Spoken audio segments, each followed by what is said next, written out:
You sure about 5? All right, meanwhile, listen to this. All 3,400 members of the teachers union in Buffalo, New York are eligible for free nose jobs, liposuction, and all sorts of plastic surgery under their cushy union health plan, the cosmetic rider, as it's called. And guess who's paying for it? That's right, taxpayers. Joining us right now with more is Kyle Olson. He is the founder of Education Action Group and the producer of A Tale of Two Missions. Good morning to you, Kyle. Good morning. Okay, so this cosmetic rider up there in Buffalo costs taxpayers $6 million. You would think that they would then be flush with dough in that particular school district. Not so. Right now they're operating at a $42 million deficit, and nonetheless, teachers get lipo. What bugs you about this?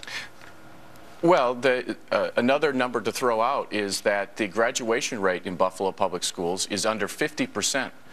And so here you've got a district, as you said, $42 million deficit. But last year alone, they spent $5.9 million on these types of surgeries, which equals $1,700 per teacher. And so what I think people need to understand is that the Buffalo Teachers Union has had an expired contract for 6 years. So they've been going back and forth in negotiations for 6 years. But what they have is called an evergreen clause, which basically states that if a contract expires, those terms remain in effect. So the raises continue, these types of programs continue until they reach new terms. So there is zero incentive for the union to reach new terms if it thinks it's going to lose. So while the school board might go to the teachers union, to the teachers and say, look, $42 million in the red this year. We're gonna redo the work rules and whatnot. The teachers just go, no, you know what? We're getting automatic pay increases, and we don't want to get rid of our nose job proviso that we've had for decades. And we should point out as well, Kyle, I understand that apparently the police and fire up there get the same deal, but they're not in the same financial straits. That's right, and so it's outrageous. And so here we hear from politicians and union leaders that, oh, we're not paying enough, we're not spending enough on education, and we need to invest more in education. And so I would just encourage everyone to think about this example and others that we talk about each week as the establishment comes to us and says we need to pay more, we need to invest more. It's absolutely outrageous.